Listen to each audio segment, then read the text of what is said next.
Hi guys, Kallakurichi ஒரு சிவனியம் TikTok Selvaraj. இன்றைக்கான video பதிவில் நம்ம என்ன பார்க்க போகிறோம்னா, ஃபர்ஸ்ட் ஆஃப் ஆல் நம்ம நண்பர்கள் இந்த speed pack value, power amp speed pack வேல்யூனா என்ன, அது எங்கே ஆரம்பிக்க, அதை நம்ம எப்படி ஆல்ட்ரேஷன் பண்ணலாம் அப்படின்னு சொல்லிட்டு ஒரு வீடியோ போடுறேன்னு சொல்லியிருந்தேன். அது எனக்கு ரொம்ப நாளாக டைம் இல்லை. என்ன பார்த்தீங்கன்னா, நிறைய ஒரு நியூ மாடல் ப்ராடக்ட் வந்து தயாரிக்கிறதுனால நம்மளால் வந்து பார்த்திங்கன்னா அதை செயல்படுத்த முடியல.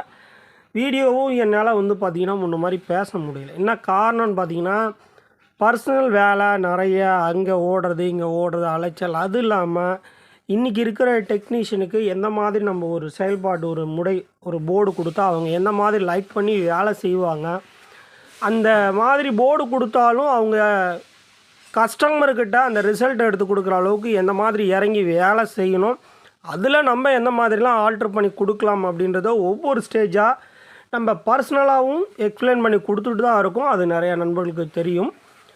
பட்டு இந்த வீடியோவில் வந்து பார்த்திங்கன்னா, இந்த ஸ்பீட் பேக் எப்படி ஆல்ட்ரு பண்ணுறது, அது எந்தெந்த பவர் ஆம்பில் எப்படி நீங்கள் மாற்றிக்கலாம் அப்படின்றத சொல்கிறேன். அதுக்கு முன்னாடி நம்ம நண்பர்களுக்கு ஒரு முக்கியமான விஷயம் சொல்கிறேன். ஒரு 3 ப்ராடக்டை பற்றி நான் வந்து நம்ம நண்பர்களுக்கு வந்து ஒரு எக்ஸ்பிளைன் சொல்லிடுறேன். இந்த வால்யூம் சரவுண்ட் போர்டுன்னு சொல்லிட்டு ஒன்று சின்னதாக மேக் பண்ணியிருக்கோம். இது வந்து பார்த்திங்கன்னா டிசி சிங்கிள் சப்ளையில் ஒர்க் ஆகக்கூடியது. இது வந்து 12 வோல்ட்லேருந்து 36 வரைக்கும் கொடுத்துக்கலாம். ஆடியோ இன்புட்டு, ஆடியோ அவுட்புட்டு நல்லா கிளியராகவே மென்ஷன் பண்ணியிருப்போம் நம்மளோட போர்ட்ஸில்.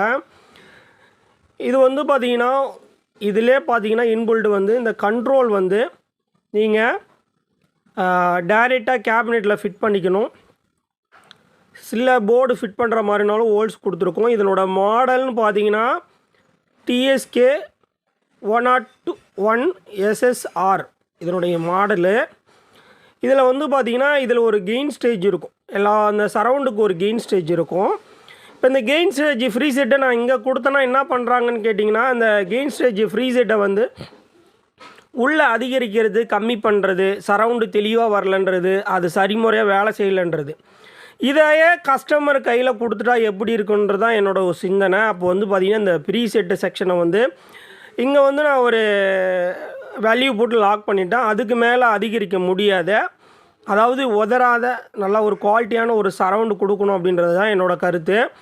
இப்போ இந்த கொண்டாந்து இங்கே முன்னாடி வால்யூமில் கொடுத்துட்டேன். பின்னாடி ஸ்டேஜ் வந்து பார்த்திங்கன்னா ஒரு ஸ்டேஜ் வந்து கெய்னர் ஸ்டேஜ், ஒரு ஸ்டேஜ் வந்து வால்யூம் ஸ்டேஜ். இப்போ இது கூட இந்த கண்ட்ரோலை வந்து குறைக்கும் போது கெயினும் சேர்ந்து குறையும், ப்ளஸ் வால்யூமும் சேர்ந்து குறையும். இதில் அந்த மாதிரி ரெடி பண்ணியிருக்கேன். இதனால் என்னன்னு கேட்டிங்கன்னா, லோ ஃப்ரீக்குவன்சியில் ஆடியோ கேட்கும்போது அவங்களுக்கு ஒரு நல்ல ஒரு தெளிவான ஆடியோ இருக்கும்.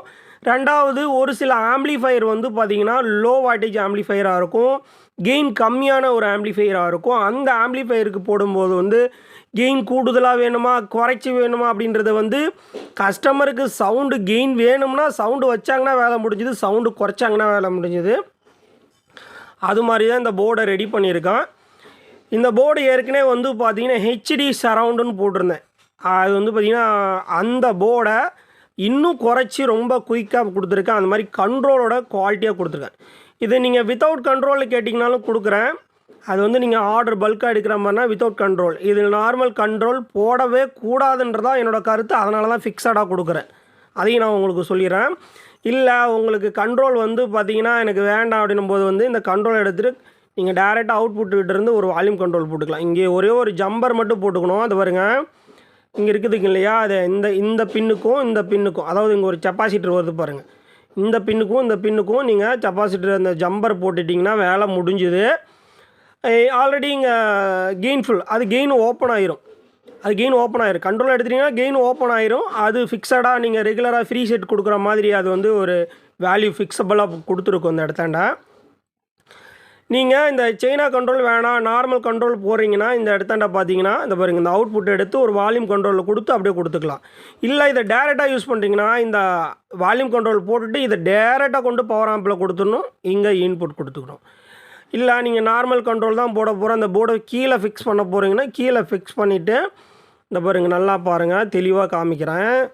இந்த TSK 101 இருக்குது பார்த்தீங்களா, அதை தாண்டி இந்தாண்ட ஒரு கெப்பாசிட்டர் இருக்குது பாருங்கள், இந்த ஹோல்ஸ் இந்த கெப்பாசிட்டர் பக்கம் கண்ட்ரோல் பக்கம் இந்த பாருங்கள், இந்த பின்னு இந்த பின் இது ரெண்டையும் ஷார்ட் பண்ணும். இந்த கண்ட்ரோலை எடுத்துட்டாலே அது எப்படி ஷார்ட் பண்ணணும் ஒரு கோடு போட்டிருப்பேன், அதை பார்த்தீங்கனாலே உங்களுக்கு தெரியும். இதை வித்தவுட் கண்ட்ரோலையும் கொடுக்குறோம். அதுக்கடுத்து பார்த்தீங்கன்னா இன்னொரு ப்ராடக்ட், இது வந்து பார்த்திங்கன்னா சேம் பார்க்குறதுக்கு அதே மாதிரி தான் இருக்கும். ரெண்டு போர்டும் டிசைன் பண்ணும்போது ஒன்றா தான் டிசைன் பண்ணால் ரெண்டு ஒரே அளவாக தான் இருக்கும். ஆனால் அது வேறு இது வேறு. இது வந்து பார்த்திங்கன்னா வேல்யூம் சரவுண்ட் போர்டு. இந்த வேல்யூம் சரவுண்டு போர்டுன்றதுக்கு மீனிங் என்னான்னு பார்த்தீங்கன்னா, வேல்யூமோடு அந்த பார்த்திங்கன்னா கெயினும் சேர்ந்து குறையும். அந்த வேல்யூம் தேவைப்படுற அளவு கெயின் வச்சுக்க முடியும். இப்போ இந்த கன்ஃபியூஷன் வரக்கூடாதான், ரெண்டு போர்டும் ஒரே மாதிரி இருக்குன்றதுக்கு தான் TSK 101 SSRன்னு கொடுத்துருக்கேன். இப்போ இதில் பார்த்தீங்கன்னா TSK 102 கெய்னர், அதாவது GNR அப்படின்னு போட்டிருப்பேன். இங்கே பார்த்தீங்கன்னா வால்யூம் கெய்னர் அப்படின்னு சொல்லி கொடுத்துருப்பேன். இந்த வால்யூம் கெய்னர் அப்படின்றதுக்கான மீனிங் என்ன பார்த்தீங்கன்னா, இந்த கெய்னர் போர்டெல்லாம் பார்த்தீங்கன்னா இந்த இடத்துல ரெண்டு ஃப்ரீ செட் வரும். அந்த ஃப்ரீ செட்டு தான் இந்த கண்ட்ரோல். இதை வால்யூம் கண்ட்ரோலுக்கும் பயன்படுத்தலாம். இப்போ 5.1 வால்யூமுக்கு பயன்படுத்துகிறீங்கன்னா ஒவ்வொரு கண்ட்ரோலுக்கும் நீங்கள் சென்ட்ரு சரவுண்டு லெஃப்ட் ரைட் கம்மியாக இருக்குதா நீங்கள் அதுக்கும் பயன்படுத்தலாம். இதுக்கு வந்து சேம் அது 12 வோல்ட்லேருந்து 36 வரைக்கும் DC வோல்ட்டு கொடுத்துக்கலாம். இன்புட்டு அவுட்புட்டு கிளியராக மென்ஷன் பண்ணியிருப்பேன், உங்களுக்கு புரிகிற மாதிரி நல்லா பிராண்டட்ஸ் போர்டில் மாதிரி. இப்போ இது என்னான்னு கேட்டிங்கன்னா, இதுலேயும் ஃபிக்ஸடாக வந்து பார்த்திங்கன்னா நம்ம வந்து ஒரு 150K போட்டு லாக் பண்ணியிருக்கோம். கெயின் வந்து நீங்கள் எவ்வளோ வேணாலும் ஏற்றிக்கலாம், ஃபுல் ரேஞ்ச் இருக்கும். இதை வந்து நம்ம வால்யூமாக யூஸ் பண்ணும்போது கெயினும் குறையும். இந்த கண்ட்ரோல் தான், அந்த ஃப்ரீ செட் கண்ட்ரோல் வால்யூமாக பயன்படுத்தும் போது இங்கே இருக்கிற ஆடியோ, நிறைய பேர் கண்ட்ரோல் போட்டால் எனக்கு சிக்னல் குறையுது, அந்த தெளிவுனஸ் இருக்க மாட்டேது, ஒரு சில சவுண்டு மிஸ் ஆகுது அப்படின்றவங்க, இப்போ நம்ம ரெகுலராக கண்ட்ரோலில் கொண்டு இன்புட்டு கொடுப்போம், அவுட்புட்டு கொடுப்போம், அதில் K வேல்யூ மாறும். இப்போ இதில் எப்படின்னு பார்த்தீங்கன்னா டைரெக்டாக ஐசிக்குள்ளே போகுது, டைரெக்டாக அந்த அவுட்புட் பின்லேருந்து நேராக இங்கே வெளியே வருது, நேராக பவர் ஆம்பில் கொண்டு கொடுக்க போகிறீங்க. இப்போ இந்த கண்ட்ரோல் என்ன வேலை செய்யுதுன்னு பார்த்தீங்கன்னா, இந்த ஐசியோட ஸ்பீடு, அந்த ஸ்பீடு நம்மளுக்கு அதிகமான கெயினு அதிகமான லோ, அது வந்து பார்த்திங்கன்னா இப்போ ஐசிக்குள்ளே இருந்து இந்த ஐசி தான் நம்மளுக்கு கண்ட்ரோல். நல்லா தெரிஞ்சுக்கோங்க, இந்த ஐசி தான் நம்மளுக்கு கண்ட்ரோலு. இந்த ஐசியை நம்ம எந்த அளவுக்கு வந்து கெயின்ஃபுல் பண்ணுறோம் அப்படின்றது அந்த கண்ட்ரோல். இப்படி இருக்கும்போது ஆடியோ உள்ளே வந்துட்டு டைரெக்டாக ஐசி மூலிமா வெளியே போயிடுது, நம்ம K வேல்யூ கூட்ட கிடையாது. அதை நல்லா நண்பர்கள் புரிஞ்சுக்கிங்க. இப்போ இந்த இடத்தாண்ட வந்து பார்த்திங்கன்னா இதை வால்யூமாகவும் யூஸ் பண்ணிக்கலாம், ப்ளஸ் கெய்னராகவும். நீங்கள் உங்களுக்கு தேவையான ஒரு ஃபிக்ஸட் கெய்னர் வேணும்னா உள்ளே ஒரு ஹோல்ஸ் பண்ணிவிட்டு ஃபிக்ஸ் பண்ணிவிட்டு உங்களுக்கு எந்த அளவுக்கு கெயின்ஃபுல்லு தேவையோ உள்ளே செலக்ட் பண்ணிக்கலாம். இல்லை அந்த ஆம்பில் இருக்கிற வால்யூம் கண்ட்ரோலே தூக்கிட்டு இதை நேராக கொண்டு வால்யூம் கண்ட்ரோலை ஓட்டையில் வச்சு ஃபிட் பண்ணிவிட்டு ஆடியோ இன்புட் இப்போ பிடியிலேருந்து எடுத்துகிட்டு வரீங்களா இல்லை வேறு இதில் இருந்து எடுத்துகிட்டு வரீங்களா, அது இங்கே இன்புட் கொடுத்துட்டு அவுட்புட் கொண்டு போயிட்டு டைரெக்டாக பவர் ஆம்பில் கொடுத்துருங்க. இதனால் உங்களுக்கு நாய்ஸ் கிரியேட் ஆகும்னா இப்போ வாய்ப்பே இல்லை. ஃபுல் சவுண்டில் கேட்கும்போது அது நாய்ஸே தெரியாது. இப்போ ஃபுல் கெயின் வச்சுட்டு மாஸ்டர் வால்யூமை குறைச்சோம்னா நாய்ஸ் தெரியும். இப்போ அந்த வால்யூமே இந்த கெய்னரோட வால்யூம் கண்ட்ரோல் தான் போது வந்து நீங்கள் வால்யூமை குறைக்க இங்கே கெய்னரோட ஃப்ரீ செட்டு குறையுது. அப்படின்னும் போது டிசார்ஷன் பிரச்சனைக்கு வாய்ப்பே இல்லை. அதனால தான் இதை வந்து வால்யூம் கெய்னர் போர்டு அப்படின்னு வச்சுருக்கேன். இதை அடுத்த வீடியோவில் போடுறேன். இது ஒரு 8 நிமிஷம் ஆகுது. ஒரு ரொம்ப நேரம் பார்த்துட்டிங்கன்னா போனாலே நிறைய நண்பர்கள் பார்க்க மாட்டாங்க. பார்ட் 1 பார்ட் 2 அப்படின்னு போடுறேன். இதோட இந்த வீடியோவை நான் கட் பண்ணுறேன். நன்றி நண்பர்களே.